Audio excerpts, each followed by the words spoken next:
1922. He was in jail for the next 55 years.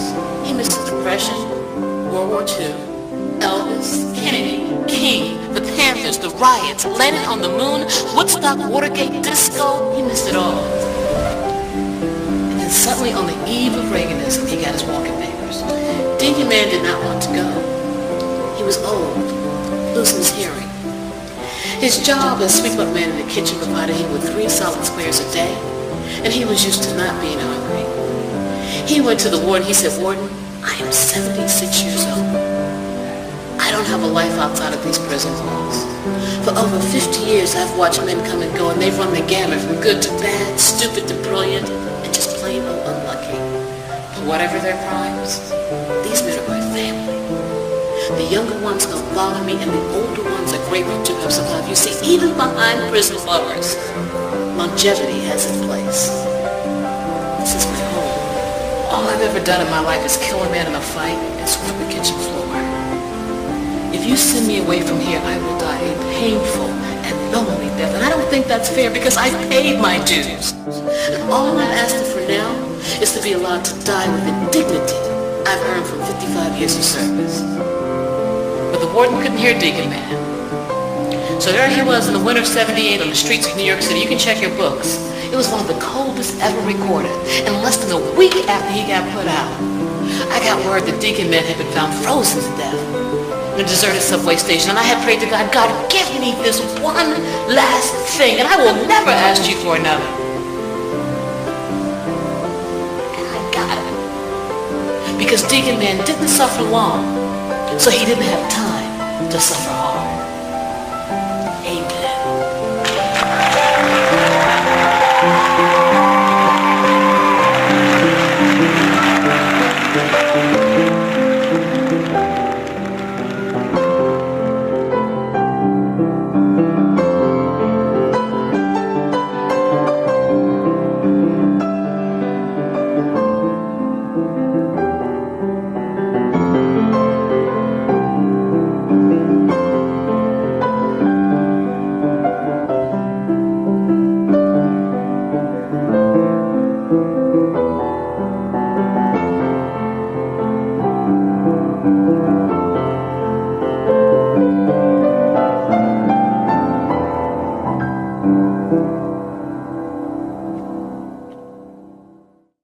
Is courtesy of the Collective Arts Theater and this station.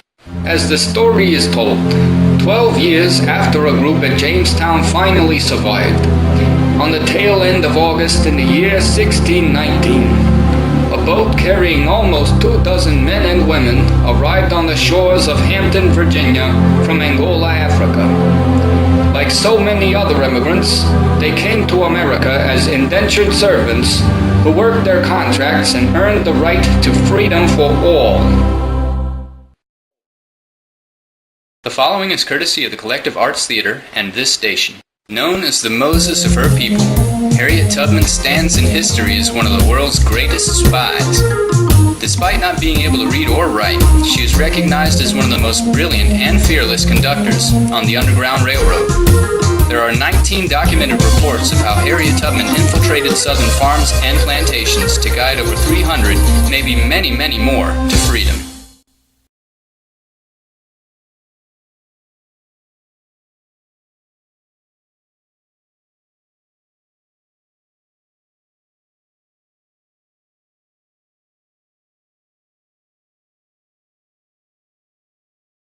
Miss Rose Nichols. Nat Turner killed my family in Southampton County. So before you think about doing away with the Confederate flag, think of what I lost.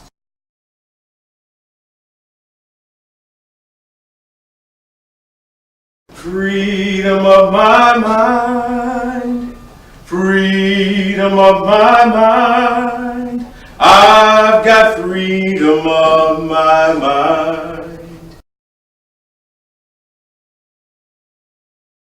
My name is David Walker, and I urge each of you to find a copy of my appeal and read it before America is consumed. My name is Rose Nichols. Nat Turner killed my family in Southampton County. So before you think about doing away with the Confederate flag, think of what I lost. We're going to finish this and have that conversation, man. My name is Nat Turner, and I was the general that carried out the first successful slave insurrection.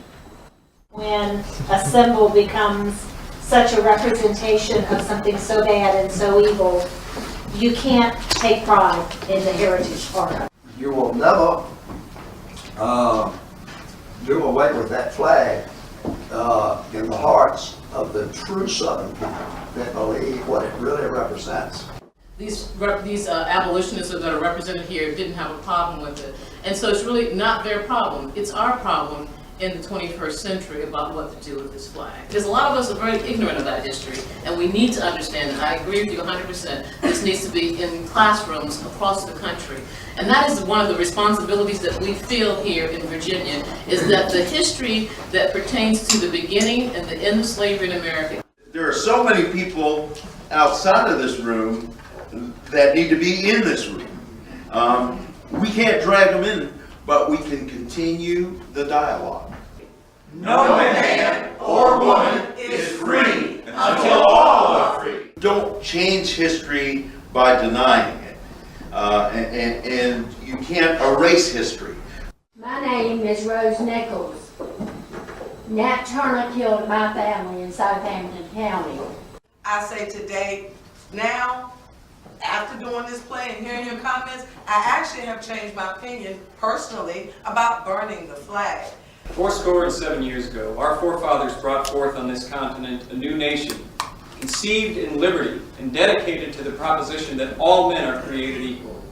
Now we are engaged in a great civil war, testing whether that nation, or any nation so conceived and so dedicated, can long endure. My body was bound, hands, feet, and mouth. Master had me down, thought life was bound. But I've got freedom, I've got freedom, I've got freedom of my mind. The following is courtesy of the Collective Arts Theater and this station. The first battle of the Civil War took place in Southampton County, Virginia, August 21st through 23rd, 1831, when almost 60 white men, women, and children died in the Nat Turner insurrection.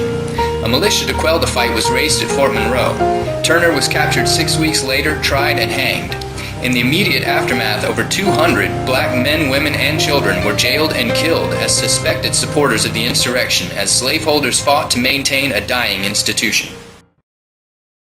The following is courtesy of the Collective Arts Theater and this station. The Second Battle of the Civil War took place at a federal arsenal located at Harper's Ferry, Virginia in October 1859, with abolitionist John Brown's raid, where he declared that the slaveholders' enslavement of other human beings was an abomination before God. As he was led to the gallows on December 2nd, 1859, John Brown accurately foretold that the end of slavery would come only with much bloodshed.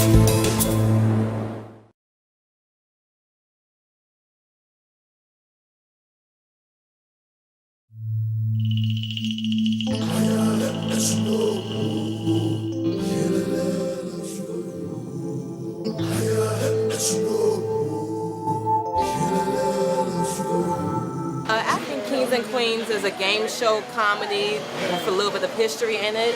It's basically 3 kings and 3 queens, and they're playing Egyptian square. That history and learning could actually be fun and entertaining. To take these plays into schools and churches.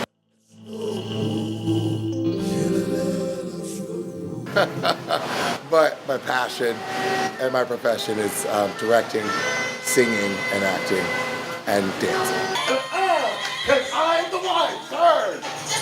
Bring it down! The basis of what people view us as, but we have to understand the truth about who we are, understand the truth about where we're going, and understand what our past is like, and how others' perceptions of what that past may be will be their perceptions, but it is not always, or can never always be, the truth.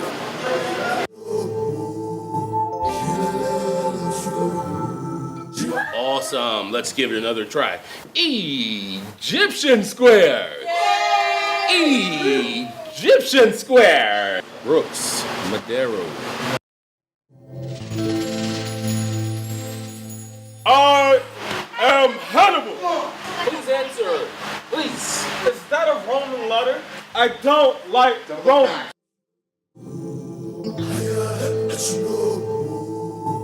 Until my ancestry is accurately portrayed, I must boycott these Egyptian squares. I'm an actor, singer, and dancer, so I'm an artist. I ascended to the throne at age 17. 20 years later, Egypt challenged for world supremacy. She committed suicide? No. She went to a cave to lay down to have some her time. Snakes, asked to be exact, nesting nearby, and one of them got her. You would learn about Cleopatra, who she was and what happened to her. You learn about Makeda and Zinga, Kama, Afonso, and Hannibal. You learn about these black warriors and their struggles.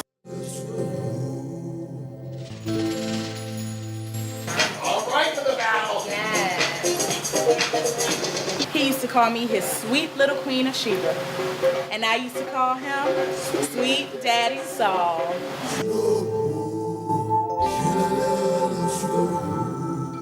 The craziest game show host. Read my biography or you will suffer greatly this day and hour.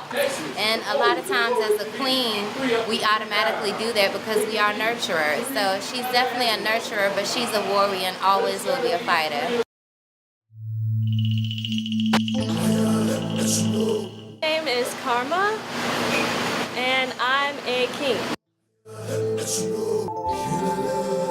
Also, he brought Christianity to his people. Not the aim. In their world, enslavement was not all hell. One could work hard and end up living quite well. Oh, but we know they're safe and we are all reborn. We know that we are forgiven and no longer forever gone. We will meet together beside the blood-red sea. We will all remember. We will all be free.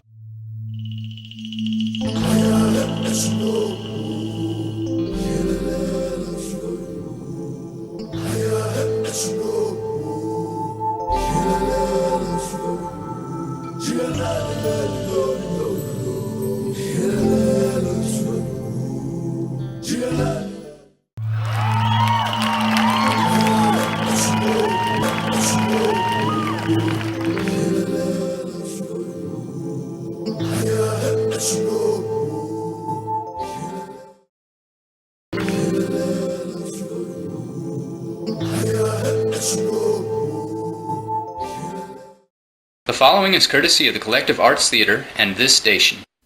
Armed with their belief in an ideal and the courage of a dream, millions of oppressed people journeyed to freedom by way of an underground railroad, where along the way, families, neighbors, and strangers, sometimes spontaneously, more times quietly, held true to the principle that the promise of freedom for all be upheld for every American citizen. The following is courtesy of the Collective Arts Theater and this station. May 21st, 1861, Frank Butler, James Townsend, and Shepard Mallory made their way to Fort Monroe, where they petitioned Union General Benjamin Butler for their freedom. Butler, a lawyer, calculated that as slaves were constitutionally defined as more property than human, in this time of civil war, he could put them on the path to freedom by claiming them as contraband of war. Thus began the journey of Fort Monroe's role as America's freedom fortress.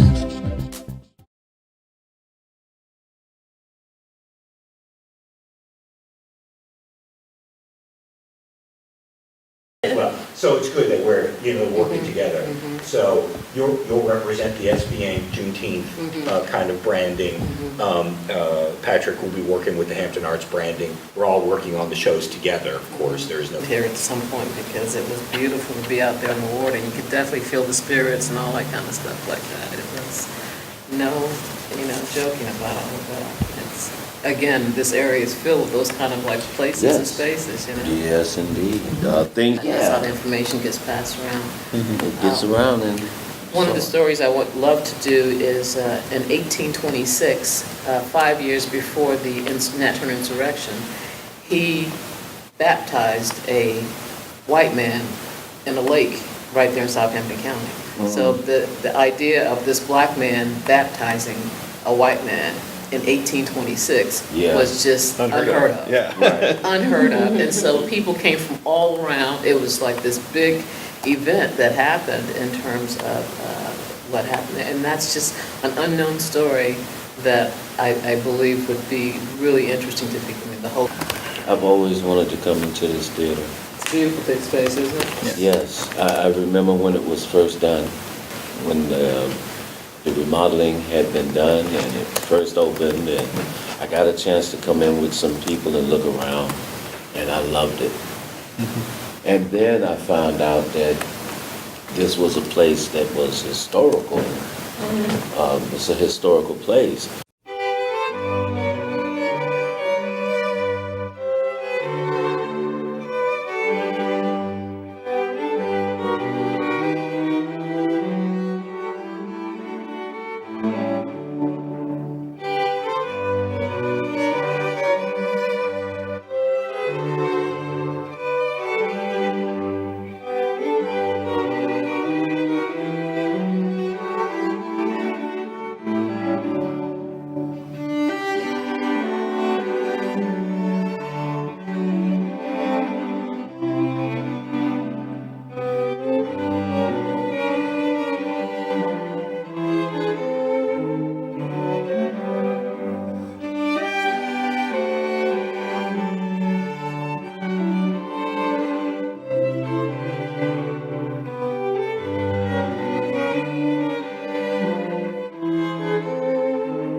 My name is Sherry Bailey, and I'm here in the lobby of the American Theater.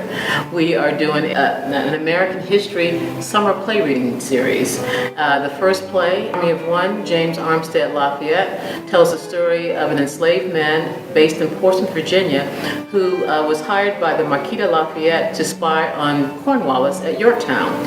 He did this, provided great information for George Washington, and helped America win the Revolutionary War. We are ready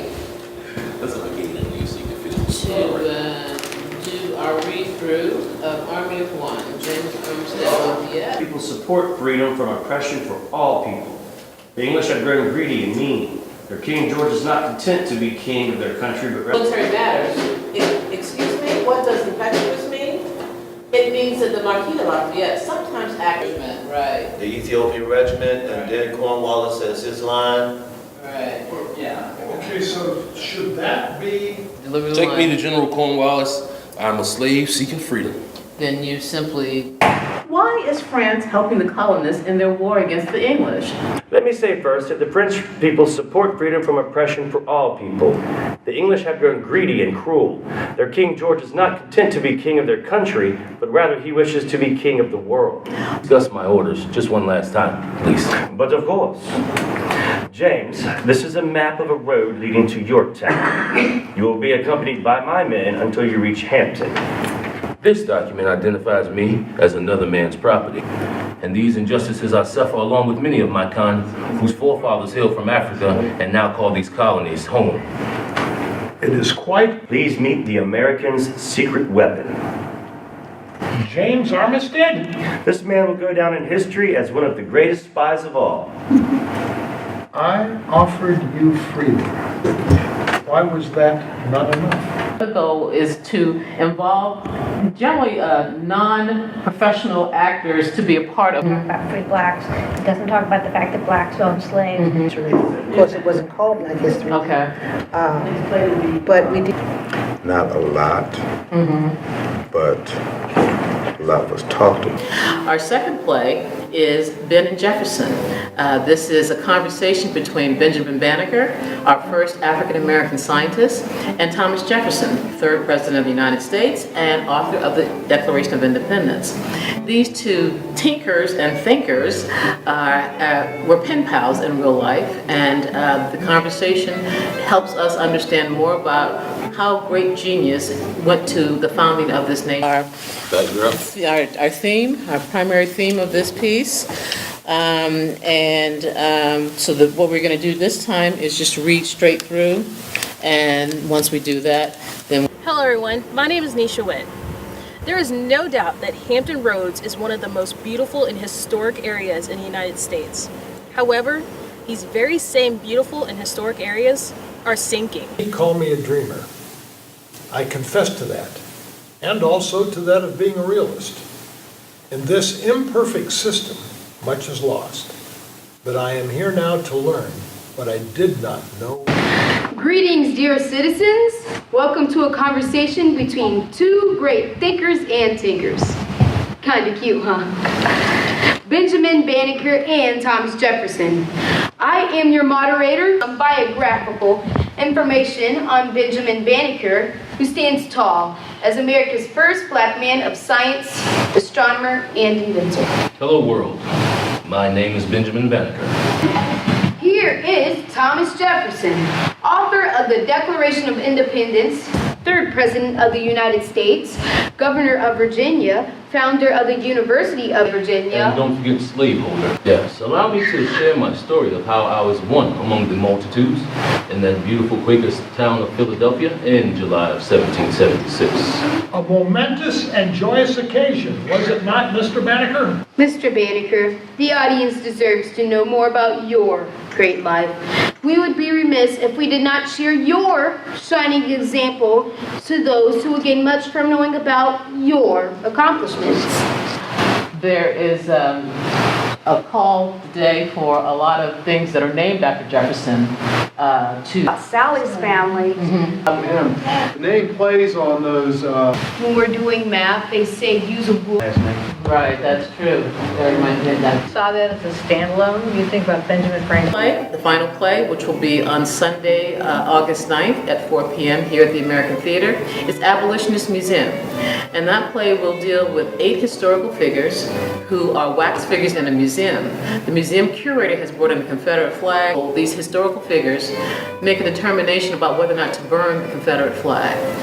With all of our shows, we have a post-show conversation with the audience after they have seen the performance as a way of helping people connect the past to the present with the goal of overcoming those problems that are rooted in the legacy of slavery. Our hope is that you will come here to the American Theater and participate in this study of American history, your history.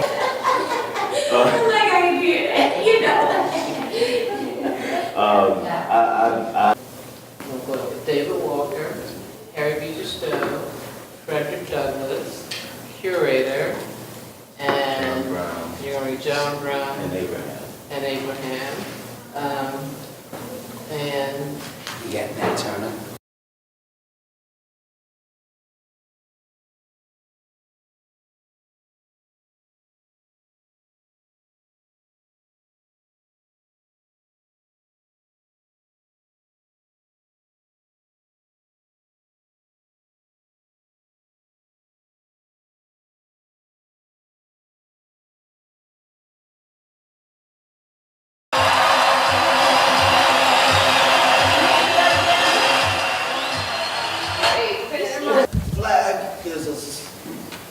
Symbol of a past that cannot be denied. Surely we must find ways that do not reek of childish behavior when voicing our dissatisfaction at the state of affairs. Talk! God is ahead of you, Mr. Lincoln. God did not let you win that. And more. Abolitionists, agitation, intensified hostility between the North and the South.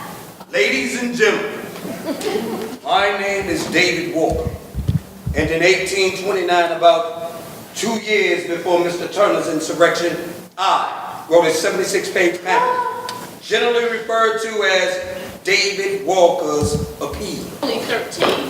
Harry ignored the order and went to the aid of Blackie. When the man dashed through the door, Harry stepped between him and the overseer and raised the overseer, picked up a rock and flung it at the escaping man. Repentant nature. How come you're the only one with the right to fight? Mr. Lincoln, one of the reasons I believe God entrusted to me the task of sharing Uncle Tom's story was to force white people to look at good, kind Negro people being denied basic human rights. He said that I was marked for God's work since birth. At the age of 4, I read from the Old Testament, and no one taught me this. For my family and friends could neither read nor write. And white folks, it was illegal for them to teach us, those who were so inclined to. Nat Turner, perhaps more than any other figure in this museum, has been much maligned by history's telling of his story. You have told everyone's story except mine. Ain't too much been said about me, but that's all right. As long as I'm in my God's light, all is well. And except for Uncle Tom's cabin, not much ever gets said about me. And I... Mr. Lincoln, the union of good and evil takes all. And that is why we must burn this flag. Yes! Yes! Yes! We're gonna burn it! No!